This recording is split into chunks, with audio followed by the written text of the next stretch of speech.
자, 이 부가가치세법 3일 동안 같이 공부하게 될 김광호입니다. 제가 만나봐서 반갑습니다. 이 책이 이제, 부가가치세법을 처음부터 끝까지 이렇게 정리한 이제 가장 그래도 이름이 있는 책이고요. 보면은. 그리고 아시겠지만 이제 내용이 다양한 업종에 대해서 정말 다양한 내용들을 담고 있습니다. 그리고 이제 책이 매년 두꺼워지고 있어요. 지금 보니까. 책이 뭐 1500페이지가 넘기 때문에 1600페이지가 좀 가까이 되기 때문에 이걸 뭐 혼자 보려면 진짜 어디에 어떤 내용이 또 어떤 부분이 중요한지를 참 판단하는 것도 어렵습니다. 그래서 골고루, 그러니까 어떤 특정한 한 업종만 하는 건 아니고요. 골고루 이제 좀 아셔야 될 내용을 기본부터 해서 제가 쭉 정리를 같이 해보도록 하겠습니다. 자, 지금 제일 먼저 보실 건 여러분 어디로 보시면 올해 개정된 내용 있죠? 예. 자, 28페이지입니다. 28페이지 개정세법 내용부터 한번 같이 보도록 하겠습니다. 이제 매년 이렇게 각 세법, 뭐 부가세도 있고 우리 왜 법인세도 있고 소득세법도 있고 상속증여세법도 있는데요. 항상 이제 큰 틀에서는 공부하실 때는 개정된 내용을 한번 쭉 보시는 게 좋고요. 특징적이라면 뭐 전면 개편이라든지 아니면 어떤 중요한 뭐 내용이 들어가고 이런 건 없습니다. 이게 우리나라 세법이 보면은 이렇게 정권이 뭐 이렇게 교체되거나 뭐 이렇게 대선이 있거나 그러면은 확 바꾸는 개념은 별로 없어요. 그거 다음 연도나 그 다음 연도에 많이 바꾸는데요. 그 해는 잘 안 바꾸더라고. 그래서 여기도 큰 변화는 없고 이제 디테일하게 조금씩 이제 세부적인 내용만 조금씩 바뀌었다라고 보시면 되겠습니다. 자, 28페이지에서 일반 법인들이 좀 아실 거, 특수법인 말고 아실 거는 저 두 번째 거 보면은 전자세금에서 발급 의무 강화라고 돼 있죠, 여러분. 이게 이제 아마 우리나라가 이제 궁극적으로는 개인 사업자나 법인 사업자 모두 다 전자세금 거래를 의무화 시키려고 하는 것 같아요. 법인은 다 의무화한 건 아실 것 같고, 개인도 여러분, 원래는 2억 있다가 이제 올해부터, 자, 거기 왼쪽에 현행 기준 잠깐 볼까요?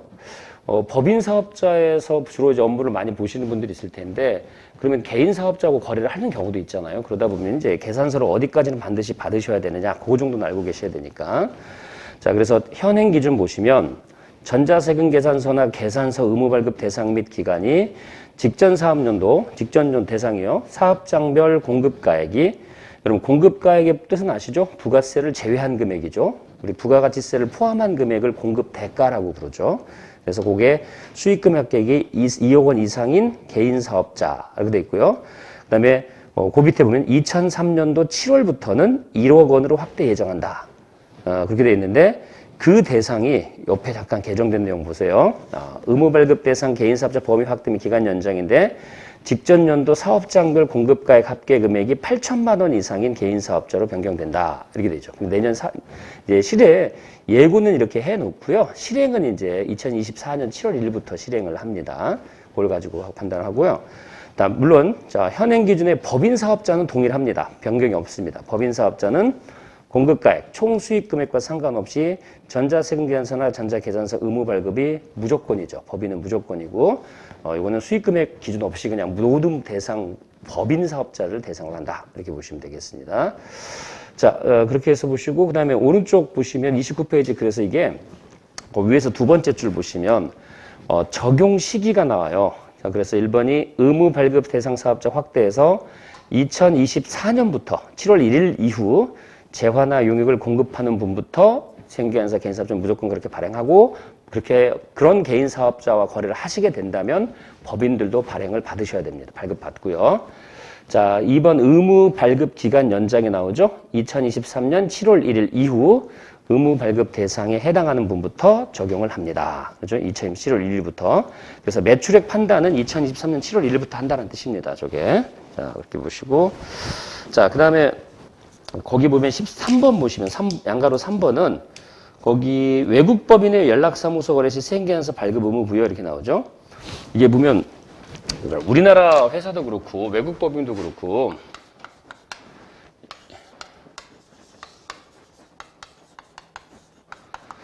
이게 보면 3단계로 보통 거래가 이루어져요. 그래서 연락사무소가 있고요. 지점이 있고 독립법입니다. 참고로 외국에서 우리나라에 들어올 때도 이 단계로 들어오는 회사들이 많고요. 거꾸로 우리나라 회사가 외국으로 나갈 때도 이렇게 나가는 회사들이 일반적이에요. 그래서 이게 되는데, 그러면 이제 우리나라 현행, 이제 우리나라 우선 부가가치세법이라는 것 자체가 우리나라에서 과세 대상 사업자를 가지고 얘기하는 부분이잖아요. 그러니까 어디서부터 사업자로 볼 거냐라는 문제가 생겨요. 그렇죠? 부가세 신고 대상이. 그래서 이거는 어디서부터 가냐면 지점 단계부터 가죠. 근데 연락사무소는 여러분, 이거는 정확하게 사업자는 아닙니다. 혹시 주변에 연락사무소 본 적 있어요, 여러분? 연락사무소. 그러면 연락사무소가 뭐냐면 외국에서 만약에 우리나라에 사업을 하고 싶어요. 그러면은 그 사람들이 처음부터 막 지점을 내거나 사업자 등록을 하는 게 아니고요. 야, 요거 이 시장 괜찮나? 우리 회사가 들어가서 사업을 해도 될 것 같아? 우리 회사 제품에 대해서 전체 한국에서 시장 점유율 얼마지? 뭐 이런 거를 다 자료를 파악하고 시장 조사를 하고 데이터를 만들어 놓고 이런 연락을 하는 기본 업무 있죠? 그 주문을 받을 수 있으면 주문도 받고. 뭐 그런 업무들을 하는 겁니다. 그래서 여기는 사업자가 아니고 대신 2단계부터는 사업자 개념이기 때문에 이게 여기서는 이제 부가세 신고도 하고 그렇죠? 그 다음에 관련된 법인세 신고 의무들도 있습니다. 이런 걸 해야 돼요. 그런데 이제 그렇다면 요거하고 거래를 하다 보면 뭐는 공급하는 경우도 있고 임대도 있고 물건을 파는 경우도 있겠죠. 근데 이제 대충 넘어가지 않겠다는 얘기 이제 여기서 들으면은 그래서 거기 보면 저기 사업자의 생계에서 발급 의무가 현행 기준에서 여러분 거기 뭐 원칙이 있고 예외되는 업종들이 있는데 대상들이 있는데 개정된 내용 보면 외국법인 연락사무소와 거래 시에는 세금 계산서 발급 의무도 부여하겠다. 거기 하더라도 만약 우리가 뭘 공급하는 부분이 외국 연락사무소다. 그래도 계산서 꼭 끊으래요 이제 이렇게 하고 그래서 외국법인 연락사무소는 예외적으로 허용해 주는 즉 생계에서 발급을 예외적으로 안 해도 돼 이런 범위에서는 제외하겠다. 그래서 이건 올해 7월 1일부터 2023년 7월 1일부터는 이 룰을 적용시켜라 이런 얘기고 옛날에는 그냥 넘어가던 것도 이제 안 넘어간다 뭐 이런 얘기죠. 자, 그 다음에 네 번째로 내려오십시오, 여러분. 매입자 발행 생계안서가 있죠, 여러분? 여러분 다 들어는 보셨을 것 같아요, 여러분.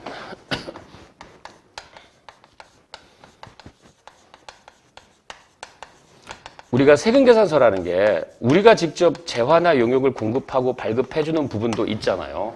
근데 그게 아니라 우리는 분명히 돈도 주고 거래를 했는데 저쪽에서 세금계산 안 끊어주는 거죠. 그럼 어떻게 해야 돼요? 세무서에 이르는 거죠. 쟤네들 이상하니까 분명히 우리가 돈까지 주고 거래를 했는데 안 끊어주네요.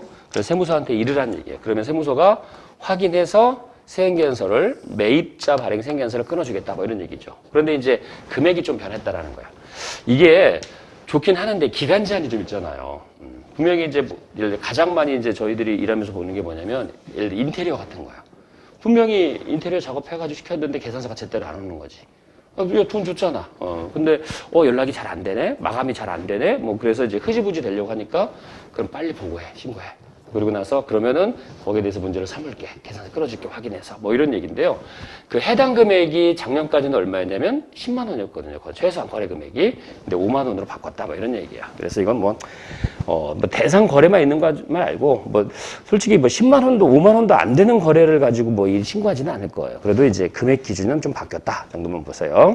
자, 여기 현행 기준 잠깐만 보죠. 매입자 발행 생계에서는 공급자가 재화 용역을 공급하고 세금계산서를 발급하지 않은 경우에는 관할 세무서 확인을 거쳐서 이 매입자가 우리가 세금계산서 발행을 받을 수 있다는 얘기죠.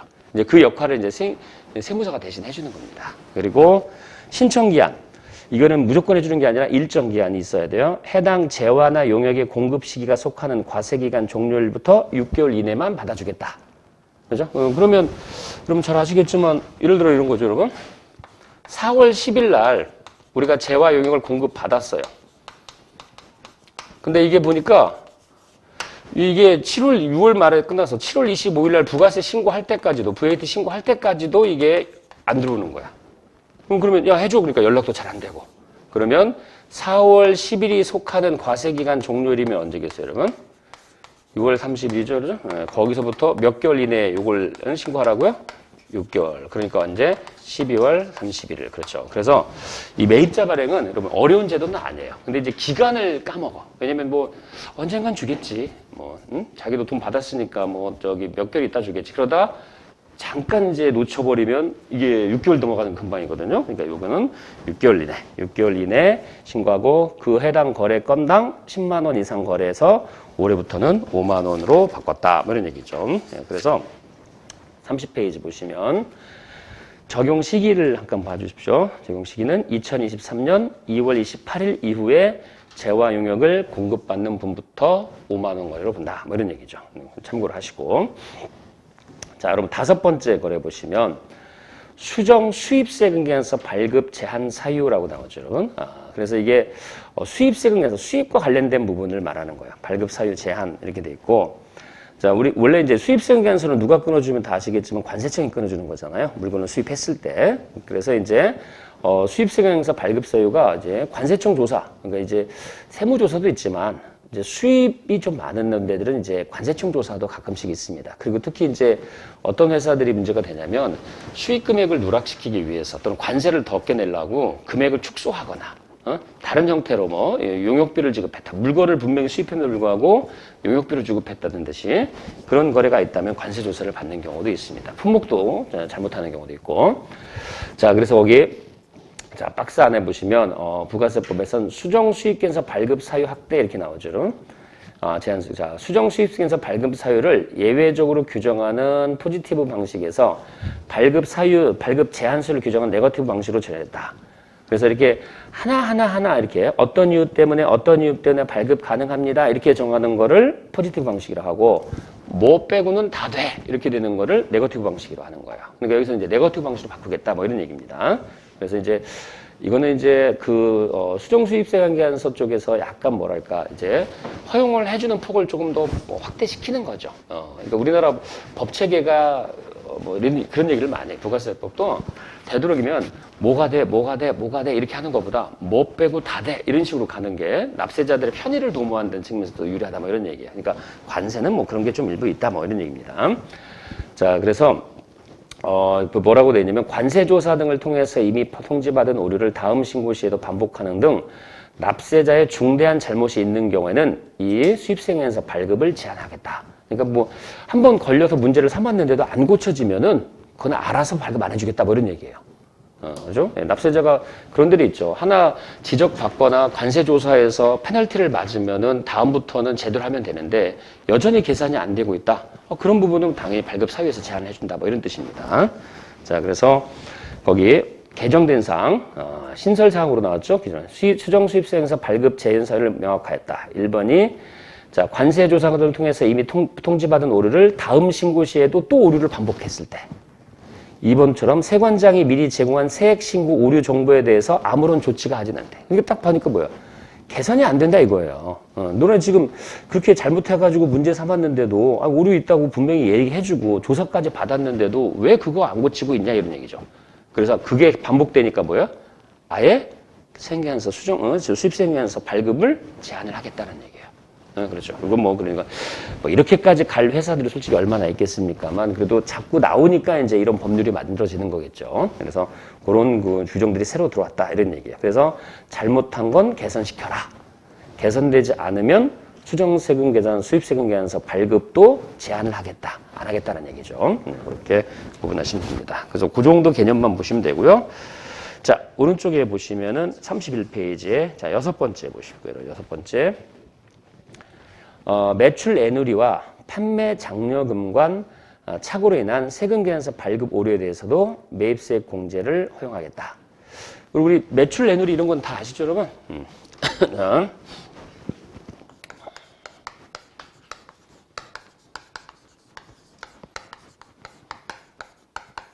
우리가 이제 실무적으로 일을 하다 보면은 매출액에서 차감하는 항목들이 몇 개 있어요. 이런저런 이유 때문에. 그죠?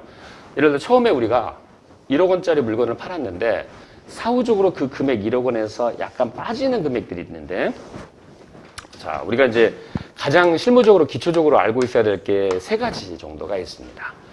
그러면 이게 첫 번째는 재화를 공급했는데 예를 들어서 그게 그 물건의 일부 파손이나 부패나 그다음에 하자가 발생한 거예요. 쉽게 해서 이제 여러분 우리가 물건을 보냈는데 운송하는 과정에서 귀퉁이가 조금 깨졌다고 한번 가정해 볼게요. 깨졌어. 그럼 물건 사간 사람은 야, 나는 제대로 된 물건을 받아야지. 야, 이거 이렇게 조금 깨지고 그렇고 제값 다 받으면 안 되지. 그래서 일부 가격을 깎아요. 깎았다고 하자 할게요. 5% 깎아줘. 뭐 심각한 건 아닌데, 이건 제값 다 주는 건 아닌 것 같아. 내가 생각해도. 너 이거 좀 문제가 있으니까 내가 반품은 안 시킬게. 근데 이제 가격을 좀 빼줘. 라고 했을 때, 그걸 이제 우리 일부 할인해준 걸 뭐라고 부르죠? 이런 거를 매출 애누리라고 부릅니다. 애누리라고 하고, 이 매출 애누리의 뜻은 또 하나가 더 있어요, 여러분. 이게 뭐냐면, 물건을 많이 팔면, 여러분, 우리가 평상시에 그 업체가 우리 회사 물건을 한 달에 1,000만 원 정도 구입해주는 업체인데, 이게 주문이 많이 들어왔다고 그래서 이번 달만 한 3,000만 원 사가는 거예요. 그럼 우리 거래하는 사람 입장에서 보면, 평상시보다 많이 해주네? 그러면 이제, 그러면 가격을 조금 빼줄게, 내가. 그래서 이런 경우 있죠. 거래되는 수량이나 거래되는 금액에 비례해서 가격을 일부 조금 깎아줄 때, 이런 것도 뭐라 부르냐면 매출 애누리라고 부르죠. 우리가 보통 오히려 이 표현을 더 많이 알고 있죠. 거래되는 거에 대해서, 그렇잖아요, 여러분. 평소보다 많이 사주면은 좀 빼주는 게 또 관행이니까. 그래서 좀 해줄게요. 그런 것도 애누리로 판단한다는 얘기죠. 자, 여러분, 다시 한 번만. 파손이나 부패나 똑같이 하자가 발생했는데 이번엔 조금 심해요. 우리가 원하는 품질 수준이 안 되는 거야. 그래서 이거 안 돼. 반품시켜. 라고 해서 반환할 때, 그럼 이걸 뭐라 부르죠? 매출의 환입이라고 불러요. 그렇죠? 나갔다 다시 들어온다는 얘기죠. 여러분, 이거를 매입하는 쪽에서는, 여러분, 매입하는 쪽에서는 매출 애누리를 사는 쪽에서도 할인 받는 거니까 이걸 매입 애누리라고 하고, 매입하는 쪽에서는 뭐라고 불러요? 이거 매입의 환출이라고 부르죠? 환출 이렇게 부르죠. 그죠? 매출은 환입, 매입은 환출. 그래서 얘네들은 팔았는데 문제가 조금 있네요. 그래서 가격을 좀 빼줬거나 물건을 반환시켜 줄게요. 이런 뜻이 되는 거죠. 그리고 세 번째는 여러분, 이런 하자가 아니에요. 외상으로 팔았는데 외상 가격을, 그래서 대금, 외상으로 판매된 부분의 대금을 조기에 결제해주면, 그런 거죠. 팔았더니 그런 거예요. 너 있잖아, 우리 외상 때 나 빨리 받는 게 좋으니까, 그래야지 나도 돈 자금이 빨리빨리 돌 테니까 너가 한 열흘 이내에 결제해주면 내가 원래 당신한테 받을 돈이 1,000만 원 있었잖아. 한 2% 정도 가격을 빼줄게. 그래야지 나도 좋고 너도 빨리 갚아서 나도 좋고. 응? 외상 대금을 조기 결제 받는 목적으로 가격을 조금 깎아주는 걸, 이걸 뭐라고 한다? 매출의 할인이라고 부르죠. 현금 할인 또는 매출 할인이라고도 부르죠. 그죠? 이거를 이제 사는 쪽에서는 매입 할인이라고 하죠. 잘 아시겠지만, 그죠? 그래서 이 세 가지는 여러분, 처음 거래가 이루어진 다음에 매출액에서 일부라도 마이너스가 나는 상황. 그래서 부가가치세법은 이런 거 있으면 뭐야? 이런 걸 다 차감하게 돼 있죠? 부가세는 차감한 후에, 그렇죠? 마이너스 쳐서 표시를 하게 돼 있죠. 그래서 이 사유가 발생한 날에, 만약에 그럴 수 있잖아요. 12월 달에 처음 팔아놓고 애누리랑 환입이 발생하면은 그 다음에 그 사유가 발생한 시점에 마이너스로 표시를 해줘라. 이런 얘기입니다. 그렇게 하시고. 자, 매출 애누리 판매 장려금 세금 착오로 생겨서 발급 오류인데 그래도 허용해주다. 자, 내용을 한번 잠깐 볼게요. 현행 기준, 거래 형태 착오로 세금 계산서 발급할 때 오류가 발생해도 공제되는 매입사항. 그죠? 그래서 거기 대상이, 거기 보면 착오가 번번한 것, 위탁매매, 직접 매매 간 착오. 그리고 주선자 거래와 중개 거래 간 착오, 위탁사업 착오, 등등이 있는데, 이것도 예만 하면 다 간단하게 들을게요, 여러분. 이런 게 뭐냐.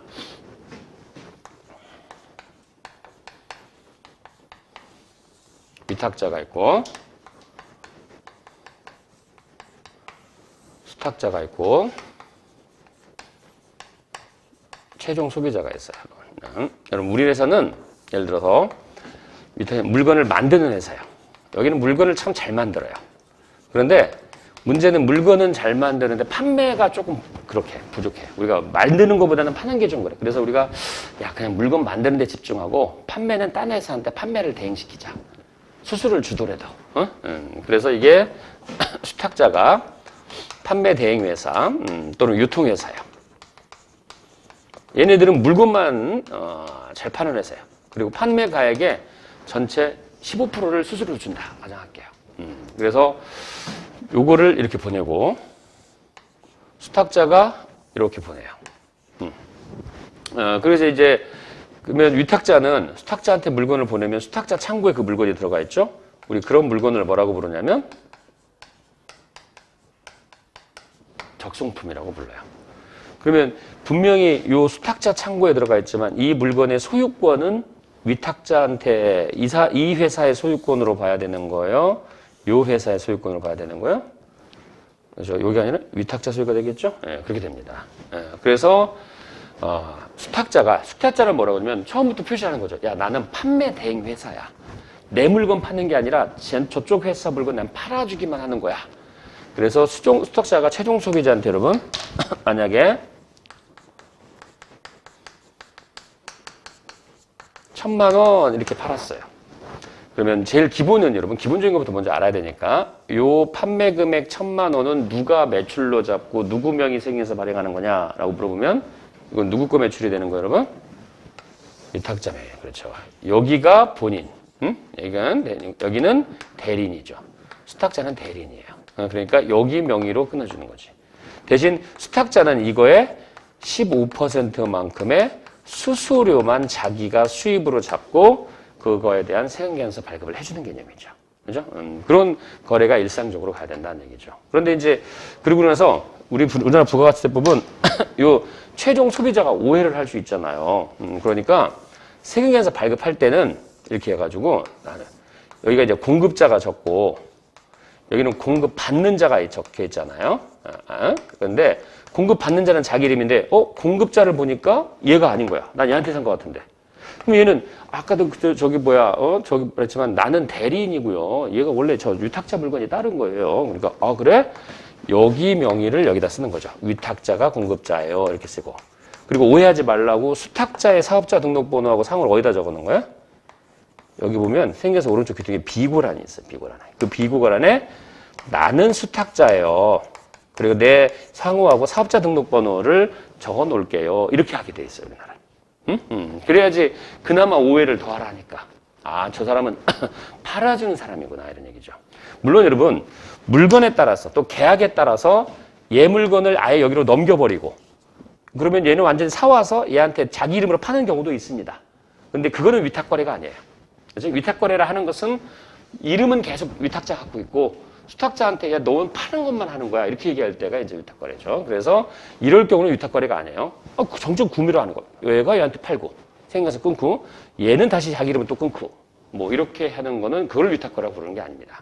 위탁거래는 이름은 여전히 여기 있는데 판매만 대행할 때는요. 그리고 이럴 때는 계산서도 위탁자 명의로 1,000만 원 끊고 수탁자는 나는 판매 대행이니까 여기다가 따로 얘기해 줄게요. 이렇게 해서 비고란에 써준다. 뭐 이런 의미가 되는 거죠. 뭐 그런 걸 위탁거래라고 하는 거죠. 그래서 이런 경우에 착오가 나올 수도 있잖아요, 여러분. 근데 사실관계 확인되면 인정해 준다는 얘기다. 매수 공제 같은 것도 인정해 주고 그런 건 문제 안 삼겠다. 뭐 그런 거죠. 자, 그다음에 추가가 된 부분이 여러분 봐요. 요건 두 번째. 자, 추가의 첫 번째 거 보시면 거래 당사자가 인식한 거래 형태에 따라서 정상적으로 세금계산서 발급하고 부가세를 납부하면 다 인정해 준다는 얘기죠. 정상적으로. 왜냐면 이런 위탁거래는 진짜 빈번하거든요. 그러다 보니까 아니 원래대로 하자면은 만약에 여기서 이렇게 사와서 얘 명의로 끊어야 되는데 잘못해서 얘 명의로 끊을 수도 있고 거꾸로 위탁거래를 하는 거는 여기 명의로 발행을 했어야 되는데 얘 명의로 들어올 때도 있단 말이야. 그런 거를 얘가 매입세 공제 못 받게 하거나 문제 삼지는 않겠다는 얘기야. 딱 보니까 착오다 이거는 단순하게 이런 거 인정해 주겠다는 얘기죠. 자, 그리고 개정된 사항이 있으면 매출 NLE와 판매 장려금 간 착오에 의해서 생겨서 발급 오류도 매입세액 공제는 허용해 주겠다. 여러분, 판매 장려금은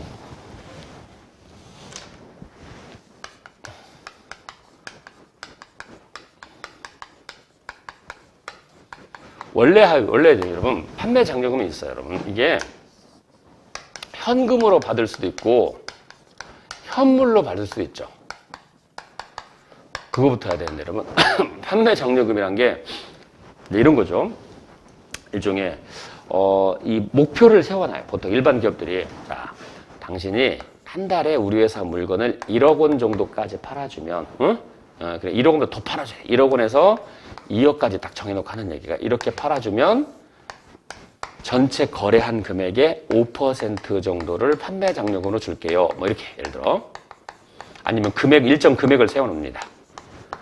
그리고 2억 원 넘어서 가면서 3억 원까지 간다면 그거는 10% 판매 장려금을 줄게요. 뭐 이런 거죠. 이렇게 되는 거죠. 3억 원 넘으면 또 몇 프로 줄게. 뭐 이런 거죠. 그러면 목표 달성을 해서 여기 들어간다고 할게요, 여러분. 그래서 그게 500만 원에 해당하는 금액이라고 가정할게요. 만약에. 그러면 현금으로 줄 수도 있고 물건으로 500만 원을 그럼 채워줄 수도 있죠. 원래대로 현금으로 하게 되면은 이거는 부가가치세 과세 대상이 아니에요. 자, 봐봐요. 이제 여러분들이 이제 원래 회사, 물건 공급하는 회사고 B회사가 판매 대행 회사야.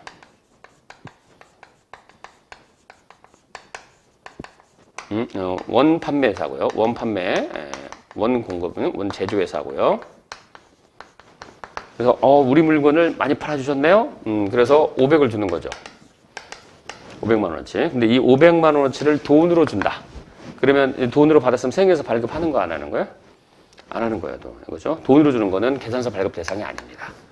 근데 물건으로 줄 때는 뭐예요? 이거는 재화를 공급한 걸로 봐서 그 거래에 대해서 생계에서 발급을 하는 거예요. 우리나라 부가세는 그렇게 되어 있어요. 돈으로 주는 거는 괜찮은 계산서 발급은 안 하는데 물건으로 줄 때는 계산서 발급을 하라. 뭐 이런 얘기죠. 네, 그래서 그렇게 구분을 하는데 어쨌든 이거를 N의료에서 착오로 했다. 착오로 했다. 그래서 거기에 착오로 하더라도 거기 추가적으로 여기서 뭐라면 매출 N의료와 판매 장려금 착오는 수정생계에서 발급하지 않는 경우로 한정해서 거래를 인정해 주겠다는 얘기죠. 거래 인정해 주겠다. 뭐 이렇게 해서 주시면 됩니다. 자, 그다음에 거기 의제 매입 세액 이거는 큰 의미가 없는 규정이니까 넘어가시고. 8번은 요즘 세상을 좀 맞춘 거죠. 예. 이거 아시겠지만 여러분 많이들 알고 계실 거예요. 유튜브 하시는 분들 있잖아요. 유튜브 하시는 부분. 이분들은 사업자 등록 내요, 안 내요? 그렇죠. 요즘엔 다 돼요. 왜냐면 여러분 이게 이제 세상이 진짜 많이 투명해졌어요. 여러분 옛날 같으면 여러분들이 그래도 아실 만한 게 인플루언서다. 응? 인플루언서라고 할거예요. 그렇죠. 그 다음에 유명한 블로거다. 그러면 이 사람들은 여러분 하는 일이 우리가 보기에는 자기가 콘텐츠 등을 만들거나 어떤 물건을 써보거나 사용하거나 그러면서 거기에 대한 이 자료를 제공해주고 대가를 받는 거잖아요. 근데 이게 일회성 딱 한 번만 공급해주고 우리가 끝날 일이라면은 이거는 사업성이 없는 걸로 보기 때문에 부가가치세를 과세를 안 해요. 근데 이 사람들 누가 보더라도 유튜브로 콘텐츠를 하나 올리는 사람은 없잖아요. 그렇죠? 해본 사람은. 그리고 거기에서 일정한 수준 되면 대가를 상당한 금액 많이 받죠. 거의 기업형이죠. 그러니까 여기도 다 사업자 등록을 합니다. 그리고 부가세 다 내야 돼요. 대상이 맞다면. 그리고 소득세 신고하고 법인이면 법인세 신고 다 줘야 됩니다. 그래서 이런 부분들에 대해서는 관리 감독이 되게 심해요. 왜냐면 이게 계속적인 행위로 인해서 수익을 창출하고 있기 때문에. 그거는 자기 집이 됐던 사무실에 됐든 상관이 없습니다. 유튜브 하는 사람 자기 집에서 또 사업자 등록을 내야 되기도 하고. 그래서 이게 영리 활동을 벌여서 여러분 물론 대가가 받아야 됩니다. 유튜브를 했는데 여러분 돈 받은 게 없는데요? 그러면 의미가 없죠. 왜냐면 과세하려고 해도 과세할 금액이 없으니까. 그래서 대가 일회성이 아닌 이상은 이거는 다 사업자 등록하고 요즘에는 이 사람들한테 또 깐깐하게 요구하겠다는 거야. 너 어디서 뭐 해? 어떤 컨텐츠 올려? 너 주소랑 전화번호 다 기록해? 이런 거 있죠? 그거를 이제 법으로 만든 거야. 사람들이 이제 그렇잖아. 이런 사람들 분명히 잡으면 뭐라고 그러죠? 난 사업자 등록 하는지 몰랐는데요?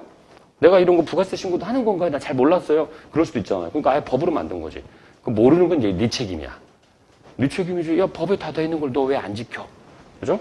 우리가 이제 이 페널티를 받게 되는 게 그거잖아요. 살다 보면은 진짜 의도적으로 속이려고 하거나 의도적으로 감추려고 해서 하는 사람도 있고 또 어떤 사람은 의도적으로는 아니지만 몰라서 경우가 있거든요. 모르는 경우에도 법에 있으면 지키는 거잖아요. 할 수 없는 거지. 그래서 개정된 사항 잠깐만 읽어보세요. 그냥 유튜버 등의 영세율 적용 시 첨부 서류가 추가됐다. 왜냐면 대가를 외국에서 받잖아요, 여러분. 그래서 거기 국외 사업자에게 정보통신망을 통해서 영상이나 오디오 기록물 제작업 등에 해당하는 용역을 제공했으니 증명하는 서류를 제출하라. 채널 이름, URL 주소, 언제 개설했는지, 그리고 누가 하고 있는지 뭐 이런 거 있잖아요. 그거를 다 아예 서류로 작성해서 요구를 한 거야. 네. 너 지금 어떻게 해가지고 어떤 콘텐츠 가지고 하려는지 그거 다 제공해서 작성해. 뭐 이렇게 해서 구분을 하고 있습니다. 그래서 이제 그게 이제 올해부터 더 신설되었다 이런 얘기죠. 딱 봐도 이제 저 사람들 다 잡으려고 하는 거구나. 뭐 이 정도 알 수 있겠죠. 자, 그다음에 일반 사업자로부터 사업 양수 시 뭐 간이과세 배제하는 업종 추가하다 내죠. 원래 여러분 이제 조금 이따 다시 배우겠지만 우리가 A가 B한테 재화 등을 공급할 때는 당연히 과세가 되는 게 원칙인데 과세 안 되는 것 중에서 대표적으로 알고 있는 게 양도양수가 있어요. 우리 이걸 이제 다른 말로 포괄양수도라고 하죠. 뭐 그런 거 들어보셨어요? 여러분 포괄양수도? 포괄양수도로 의해서 재화 용역을 공급하는 부분에 대해서는 부가세를 과세 안 하죠. 예외적으로 빼줍니다. 그러니까 조금 더 이제 체감할 수 있게끔 얘기를 해주면 그런 거죠. 여러분 만약에 여기서 지금 법인에서 이제 근무하시는 분도 있고 개인에서 하시는 분도 있지만 잠깐 개인을 얘기해 볼게요. 더 PB 와드로 여러분들이 오피스텔을 하나 사서 임대를 주고 있었어요. 오피스텔 그런 분도 있죠. 그래서 거기에 월 한 100만 원 정도 임대를 받고 있었어요. 그런데 이게 한 3년 정도 하다가 오피스텔을 팔아서 다른 B라는 사람한테 넘기고 오려고 해요. 그러면 이제 오피스텔을 팔면 여러분, 오피스텔에는 분명히 건물도 있고 토지도 파는 거죠. 그럼 아시겠지만 뭐 아파트를 팔건 오피스텔을 팔건, 오피스텔은 물론 기본이 상업용이긴 하지만 거기에 건물도 있고 토지도 있고 이거를 넘기는 거잖아요. 근데 아시겠지만 건물은 부가세가 과세되는 대상이 아니에요? 부가세 과세가 되죠? 토지는 부가세가 과세되지 않는 뭐라고 해요? 면세 대상이라고 하죠? 그렇죠. 그러고 있죠. 그러면 이거를 만약에 공급했으면 부가세 내야 돼요? 안 내야 돼요? 내야 되겠죠? 그런데 이거를 안 내는 방법은 뭐예요? 이거를 팔 때 얘도 계속 임대를 해서 내가 토지 건물을 같이 포괄적으로 B한테 넘겼을 때 이때는 부가세를 과세 안 하겠죠? 포괄양수도, 영업의 양도양수라고 하는 거죠. 그런 개념이에요. 그래서 이 영업의 양도양수, 즉 포괄양수도 해당이 되면은 과세 대상에서는 제외가 되는 겁니다. 뭐 이런 뜻이죠. 그래서 근데 그런 게 있는데 간이과세가 그러니까 여기 보면은 일반 과세로부터 사업 양수 시 이게 받을 때 대부분 다 일반 과세로 받아야 돼요. 간이과세로. 왜냐면 일반 과세로 받을 때 그래도 뭐 저쪽에서 생계한서 발급해주고 공급자가 거기에 대해서 받는 사람도 매입세액 공제 얘기가 나오고 그러는 거예요. 그런데 간이과세가 업종이 배제되는 업종에 추가로 더 들어가는 게 이제 전문 과학 기술 서비스업 같은 게 추가로 들어간다. 뭐 이런 얘기예요. 그래서 이제 거기 개정된 거는 기존에 많은 업종이 있었는데 추가가 전기, 가스, 중기, 수도, 건설업, 전문 과학기술 서비스업 등이 추가되어서 저런 데서는 여러분 간이과세를 받을 수가 없어요. 무조건 일반과세로 해가지고 사업 양수 시 일반과세만 허용이 되는 거지 간이과세는 허용되지 않겠다. 뭐 이런 뜻입니다. 참고로 이건 뭐 입법 보완사항이죠. 정확하게는. 자, 그리고 10번에 보시면 여러분 거기 실내 도서 열람 용역에 대한 부가세 이렇게 나오는데 이게 뭐냐면 원래 그 외에 우리 면세 대상 항목이 있잖아요. 책 같은 거는 우리가 팔면 면세잖아요. 사도 면세고. 그런데 이제 책도 거기 보시면 뭐 추가된 업종이 하나 있다. 실내 도서 열람 및 도서 대여 용역 포함 이렇게 돼 있죠, 여러분. 그러니까 뭐 도서 대여 용역이라는 게 요즘은 잘 안 하죠. 우리 옛날에 보면 왜 그 만화책이나 뭐 이렇게 책 같은 거 빌려주는 업체도 있잖아요. 비디오 빌려주듯이. 그래서 책 빌려주는 것도 면세예요. 파는 것만 면세가 아니라. 근데 이제 책을 보는 것도 면세라는 얘기죠. 왜 혹시 보면은 왜 뭐 만화책 볼 수 있는, 그냥 옛날에는 만화방이라고 그랬지만 요즘에는 책이나 소설 같은 거 볼 수 있는 공간이 있잖아요. 그래서 커피도 마시고 뭐 떡볶이도 먹고 그런 거 있죠. 특히 애들 있는 집 보면 뭐 놀숲 이런 데들 있잖아요. 그런 데 다 면세라는 얘기야. 그러니까 지금 이제 우리나라도 보면 책 파는 거, 책 빌려주는 거, 책 보는데도 다 면세 업종에 넣겠다. 뭐 이런 얘기예요, 지금. 그런 데들은 책과 관련된 거. 그래야 그나마 책을 좀 더 보겠죠. 그지? 그 사람들도 면세로 해야지 좀, 도움이 되니까요. 뭐 그런 뜻이다라고 보시면 되고, 일반 회사용은 아니에요. 그냥. 자, 11번이고, 여러분. 12번은 이거 보면 판매 결제 대행 중개 자료 제출 의무 강화라고 돼 있죠, 여러분. 이거는 그냥 일반 회사가 아니고 이게 뭐냐면 이게 그 판매 대행사 있잖아요. 뭐 당연히 되게 큰 거 네이버, 카카오가 있고 그거 외에도 여러분 여러 업종별로 이 사이트들 가서 옷 구매하잖아요. 우리가 왜 의류나 그런 것도 소모품이나 인테리어나 이런 거 보면은 어떤 사이트 가면은 그 사이트에서 사고 파는 사람들이 있잖아요. 이게 요즘에는 아셔야 될 게 이렇게 어떤 업체가 있고 이 A 업체 온라인 통신 판매를 하는 업체가 있고 여기에서 물건을 공급하는 회사들이 있고 여기서 물건을 구매하는 개인 구매자들 있잖아요. 그러면은 실은 이 공급업자에 대한 조사는 그렇게 많이 안 해요. 여기만 따라 안 잡아. 어디를 잡으면 더 크게 잡을 수 있겠어. 여기를 잡아버리는 거지, 그렇지. 그래서 아주 국세청 세무조사의 기본이네요. 여러분 그냥 여기 잡아. 그럼 여기에 딸린 애들 얼마를 잡아? 여기를 잡는 게 아니라 여기에 딸린 업체들이 몇 개가 있어요. 걔들 매출 신고한 거하고 딱 데이터 분석하는 거야. 그래서 지금 하는 얘기가 그런 업체한테 자료를 더 많이 제출하라고 하겠다, 뭐 이런 얘기야. 그래서 혹시 그 업종에 관련된 분들은 올해 이제 서식으로 대통령 시행령으로 야, 뭐 더 제출해줘, 뭐 이런 거 있죠? 데이터 더 해줘. 니네 갖고 있는 전산 다 줘, 뭐 이런 거 있잖아요. 그런 걸 더 많이 하겠다는 그걸 부가세 이제 한 거지. 그래서 가면 갈수록 이제 저런 부분들의 비중이 커지니까. 그래서 아주 많이 써먹는 수법이죠. 여러분 또 뭐 아실 만한 게 왜 우리가 뭐 각종 식당이나 빵집 뭐 아니면은 뭐 그런 데도 많잖아요. 프랜차이즈 업종도 있잖아요. 세무조사도 개별 프랜차이즈 업종들 안 잡아요. 프랜차이즈 본사 잡아 다. 그래서 거기 딱 잡아서 200개, 300개 업체들 매출 현황 분석해서 딱 잘 뿌려버리는 거야. 그래서 이런 게 지금 더 강화되는 게 그것뿐만 아니라 어쨌든 게시판이라든지 이런 인터넷 업체들 가가지고 물건 사고 파는 업체들 수많은 업체들 있을 테니까 거기에 있는 데이터들 다 줘. 이런 얘기야. 그 업체들 현황 다 줘.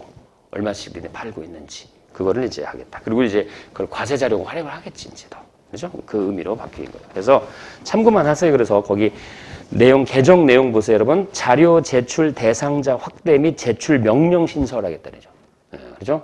요구하면 갖고 와, 이런 얘기죠. 그래서 전자게시판을 운영해서 재화용의 공급을 중개하는 자로서 국세청이 고시하는 사업자, 알죠?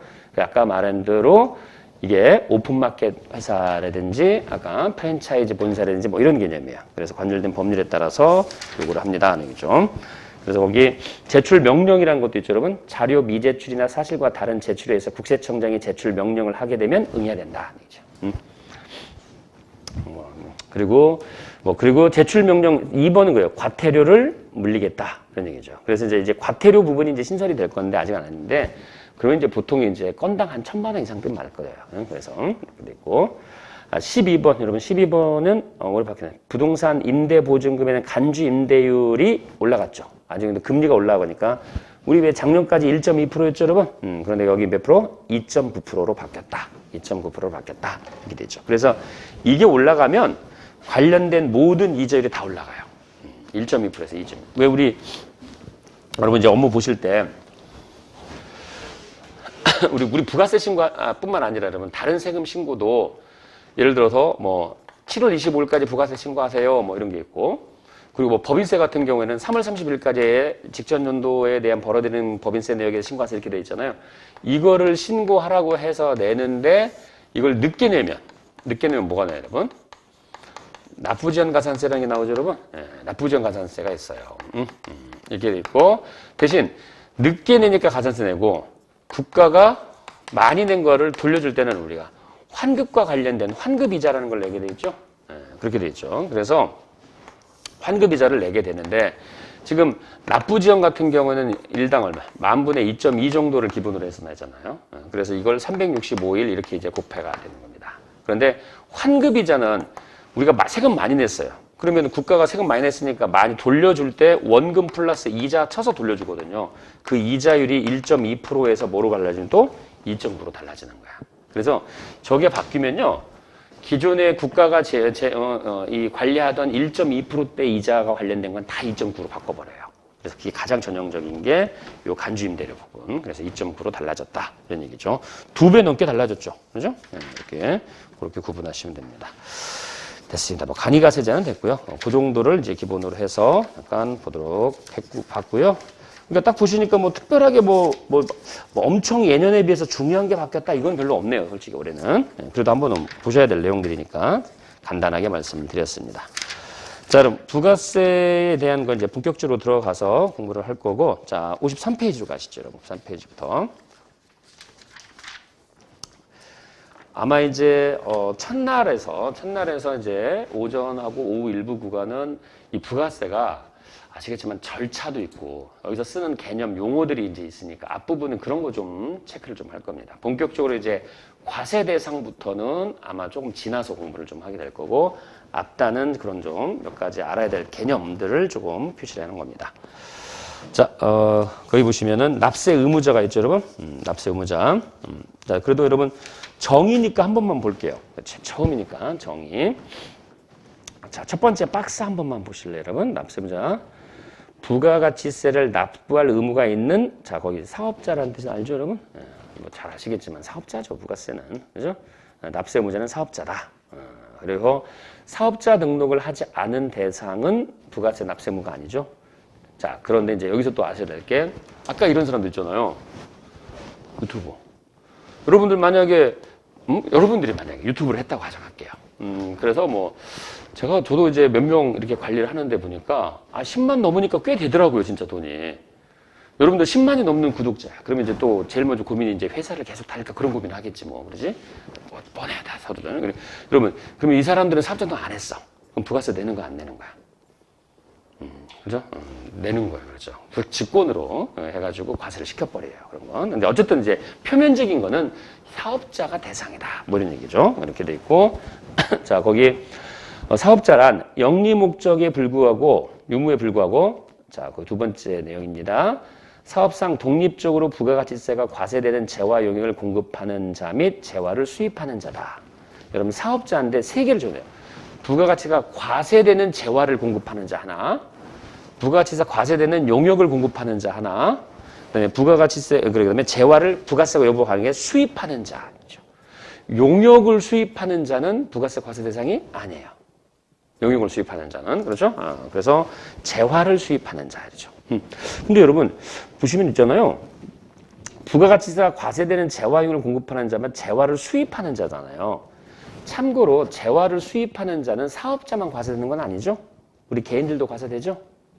여러분 해외여행 갔다 오면 참고로 해외여행 갔다 올 때 우리가 이제 간혹 가다가 이제 보면은 뭐 물건 얼마치 샀어요. 이렇게 해서 이 들어오는 입구에서 검사하잖아요. 응? 검사해서 고가의 물건인데 세관에 신고 안 하셨네요. 그러면 그때는 관세도 맞고 뭐도 맞으면 부가세도 같이 맞는 거예요.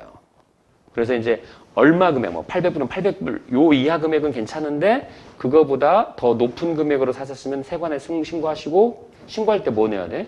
관세와 부가세를 내야 되는 거지. 그렇죠. 그래서 재화를 수입하는 자는 사업자만 내는 건 아니에요. 일반인도 다 대상이 돼요. 자, 그리고 납세 의무자는 개인이나 법인, 국가 등도 포함하고 법인격 없는 사단, 재단, 기타 단체가 포함됩니다. 납세 의무자의 대상은 개인이나 법인 등이 다 포함되고 법인격 없는 사단, 재단, 기타 단체인데 여러분 이것도 이러면서 하는데 비영리를 행위를 하시는 분들도 가끔씩 물어봐요. 비영리 법인인데 우리가 장학재단이다. 어떤 재단법인이다. 거기도 부가세 내나요? 라고 하는데 고유 목적 사업에 맞게끔 한다면 안 내죠. 근데 거기서 벗어나서 어떠한 과세 대상인 재화를 공급하는 역할을 하거나 용역을 공급하면 당연히 하는 겁니다. 즉 수익 사업을 벌이는 부분에서는 당연히 과세가 돼야겠죠. 여러분들이 아실 만한 게 혹시 이제 그 병원 같은데 대학병원 같은데 가보잖아요. 대학병원 자체 의료 행위는 면세예요. 그죠? 근데 대학병원 가보면 거기 주차장이 있지, 식당이 있지, 그 다음에 지하 같은 데 보면 편의점이 있지, 빵집 있고 막 그러잖아요. 거기는 과세 대상 임대 용역을 제공하니까 거기는 과세가 되는 거예요. 그런 식으로 보면 하는 거고, 실질과세 원칙이다. 이런 얘기고요. 자, 그래서 개념에, 여러분, 개념에 1번, 로마자 1번의 납세 의무자 개념에서 그냥 처음이니까 정의 하나만 본다고 생각하시고 봐주세요. 네 번째 줄만 한번 볼게요. 직접세는 법률상의 조세 부담자와 경제상의 조세 부담자가 일치하는 것을 원칙으로 하고 있으나 간접세는 이들 양자가 서로 일치하지 않습니다. 여러분 아시겠지만 부가가치세는 간접세죠? 부가가치세는 최종적으로 누가 부담하는 거예요? 소비자. 그죠? 그래서 이게 그러니까 처음이니까 그냥 그래, 뭐 이런 용어다, 이런 용어도 있다, 뭐 이 정도만 이해하십시오. 우리가 사업자 A가 사업자 B에게 공급하고 100원에 공급하고 1000원에 공급하고 부가세 100원, 사업자 B는 1500원에 공급하고 부가세 150원, 이걸 최종 소비자가 구매한다면, 그죠? 여기서 이 부분에 대해서는 사업자 A는 납부를 100을 하겠죠. 그럼 사업자 B는 150원에서 자기가 매입할 때 받아온 금액 100원을 뺀 50을 납부하겠죠.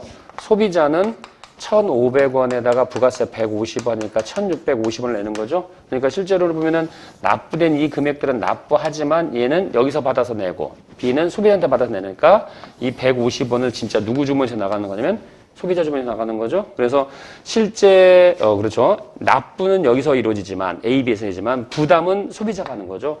둘이 서로 안 맞아. 납부하는 쪽하고 세금을 부담하는 쪽하고 이런 세금을 우리 뭐라고요? 간접세다. 그렇죠? 그래서 부가세는 간접세 개념이다. 그래서 최종 소비자가 내는 거지. 당신이 납부한다고 당신이 낸다고 생각하지 마. 네 돈 낸다고 생각하지 마. 너는 받아서 내는 거야. 소비자한테 받아서 내는 거야. 뭐 이런 얘기죠. 근데 이제 법인에서 활동하시는 분들은 이해해 저런 거 보면. 근데 저희 회사 보면 개인들 있잖아요. 이해를 못하는 사람이 많아. 자기가 부가세를 많이 낸대. 근데 많이 내는데 당신 돈 아니자 그러면 왜 그게 내 돈이 아니야? 내가 저한테 받은 건데. 당신 돈이 아니고 당신은 저 사람한테 받아서 내는 것 뿐이야. 그죠? 그러니까 간접세에 대한 이해가 모자를 좀 안 되는 분들도 있어. 솔직히 이러다 보면. 근데 지금 그래도 법인에서 이런 업무 하시는 분들은 다 알지. 야, 부가세야 저쪽에서 저한테 받아서 그냥 전달해 주는 거지 뭐 그걸. 내가 살 때 납부한 거 빼고 내는 거지. 그게 간접세의 뜻이다. 그래서 부가세 얘기할 때는 항상 먼저 얘기시키는 게 간접세 마인드다. 이런 얘기죠. 그런 걸 갖춰라. 이런 얘기고. 그래서 따라서 세부담이 최종 소비자에게 전가되는 간접세는, 그렇죠. 소비자에게 전가되는 간접세는 부가가치세에서는 사업상 독립적으로 재화 용역을 공급하는 자가 조세 채무를 부담하는 납세 의무자가 되고, 부가세를 실제로 부담하고 있는 최종 소비자가 담세자일 뿐이다. 납세 의무자는, 그렇죠. 받아서 내는 사람이고, 세금을 부담하는 건 최종 소비자다. 이렇게 해서 구분하시면 됩니다. 자, 그렇게 정리하시고, 자, 그 다음에 한 장만 넘겨볼게요, 여러분. 54페이지에, 자, 거기 위에서 네 번째 줄 노트가 있어요. 납세 의무자 해당 여부가 있죠, 여러분. 자, 거기 1번의 원칙인데, 이게 아까 말한 대로 부가세가 견제하고 있는 또 하나의 모습인데요. 자, 1번. 사업자가 부가가치세가 과세되는 재화 용역을 공급하거나 제공하는 경우에는 해당 사업자의 등록 여부, 즉, 사업자 등록 여부, 공급 시 부가가치세 거래 징수 여부와 관계없이 해당 재화의 공급이나 용역 제공에 대해서 부가세를 신고 납부할 의무가 있다. 그죠? 여러분, 거기 보면 사업자 등록 여부와 관계없다는 얘기죠. 너가 사업자 등록 안 했어도 너가 사업성이 있다라고 판단이 되면은 기본적으로 다 과세하고 신고하고 납부하는 거야, 부가세는. 이런 얘기. 그걸 아예 이거를 집행기준에 다 넣어놨어요. 그거 별거 아닌데 그래도 부가세 할 때는 처음에 할 때는 한 번은 받으실 규정이에요. 그렇게 해서 한다. 그래서 우리가 여러분 알고 계시겠지만 여기서 이제 필요한 게 그럼 사업성이라는 게 제가 아까 그러죠. 한 번은 괜찮은데 뭐 두 번 이상 하면 문제가 된다 뭐 이런 얘기했잖아요. 근데 이 우리나라 이 법은 현행 이 사업성을 판단할 때 그 두 번이 얼마 동안에 두 번 이상 거래가 있을 때라고 문제 삼는 거예요. 그래서 사업성 여부는 여러분 기본 원칙이 한 과세기간. 그럼 부가가치세법의 과세기간에 일반 사업자는 몇 개월을 말하는 거죠? 6개월에. 그렇죠? 한 번 이상 구매하고 그러면서 두 번 이상 판매가 이루어질 때는 사업성이 이루어지는 걸 봐요. 쉽게 해서 6개월 사이에 여러분 사는 건 한 번이라도 괜찮지만 파는 게 두 번 이상 걸리면은 이거는 사업성으로 봐요. 자기가 사업자 등록을 안 했어도. 그래서 그때 이제 국세청이 과세할 때 때릴 때는 저 규정을 가지고 딱 얘기해요. 야, 우리 법은 저렇게 돼 있다. 너가 사업자 등록을 안 했어도 우선은 때리고 보는 거야. 너 두 번 이상 거래했다며 이런 얘기죠. 이렇게 합니다. 그래서 이제 저희들 이제 보면은 가끔씩 이제 그런 분들이 와요. 이게 뭐 아까 뭐 우리 저기 인터넷상으로 거래하는 사이트들 있잖아요. 거기다가 자기가 갖고 있는 것들을 이렇게 반복하잖아요, 여러분. 지금 또 많이 언급이 되고 있는 것 중에 하나가 왜 중고 물건 파는 사이트들 있죠. 근데 그런 것도 보면은 얘네들이 솔직히 6개월 이내에 내가 3번 팔았는데 일반 다 개인인데 걸릴까요? 뭐 이런 건 솔직히 괜찮아요. 현실적으로 보면은 이건 진짜 내가 사업성이 없다는 걸 입증할 수 있으니까. 근데 보면 대량으로 중고만 사서 대량으로 파는 사람들이 있어요. 딱 봐도 이게 업자인지 아닌지 나와. 걔네들 다 잡아가겠다는 얘기야 지금 또. 그런 거 다 체크하겠다는 얘기예요. 그래서 그 사업성을 그런 걸로 판단을 하는 거예요. 얘네 파악해서 계속적이고 반복적이고 자료를 발제시킵니다. 그리고 데이터를 그 업체한테 다 달라고 하면 되니까. 얘네들 어떤 식으로 등록해놨지, 몇 번이나 거래했지, 그래가지고 그거를 추려냅니다. 그래서 다 과세를 시켜요. 사업 점검 안 했어도. 그런데 이제 그런 거를 이제 판단을 여기서 이제 하는데 기본 룰이 되는 게 저 뜻이고요. 자, 그리고 뭐 납세 의무자는 여러분, 자, 영리, 비영리 관계없이 다 과세해야 되고, 뭐 잘 아시죠? 그 다음에 사업성이 있어야 된다는 얘기인데 그 표현만 한 번만 보여드릴게요, 여러분. 자, 55페이지 사업성의 의미가 제일 첫 번째 줄 한 번만 봐주세요, 여러분. 단순히 1회 정도 재화 용역 공급이 있다라고 해서 사업성으로 인정될 수는 없고 부가가치를 창출했을 정도의 사업 형태를 갖추고 계속적이고 반복적인 의사로 재화 용역을 공급하는 경우에야지 사업성에 해당할 수가 있는 것이다. 아니죠. 제일 중요한 포인트 단어가 뭐야? 계속 반복적이죠. 저게 있으면 사업성 있는 걸로 보겠다. 이런 얘기죠. 그렇죠? 자, 그렇게 좀, 그 정도만 보시고요. 뭐 그 다음에 3번 독립성이 있는데, 여러분, 독립성은 뭐냐면, 남한테 근로자로 고용된 상태가 아니어야 된다는 거야. 그래서 재화용역을 공급하는 주체가 다른 사람에게 고용되어 있거나, 사업 자체가 다른 사업에 부수되지 아니하고, 대외적으로 독립돼야 되고, 그 독립은 인적인 독립과 물적인 독립을 의미한다고 봐야 된다는 얘기죠. 그러니까 별도의 사업장이 있다, 여러분. 그러면 그건 물적인 독립이 있는 걸로 보는 거지. 근데 아까 말했듯이 집에서도 사업을 할 수 있잖아요, 요즘에는. 그렇죠? 아까 유튜브나 이런 건 집에서 하는 거잖아요, 사람들은 많이. 그런 경우는 이게는 별도의 공간에 있으면은 그런 사업 물적 독립이 있는 걸로 봐요. 그렇게 구분합니다. 자, 그 정도에서 보시면 되고요.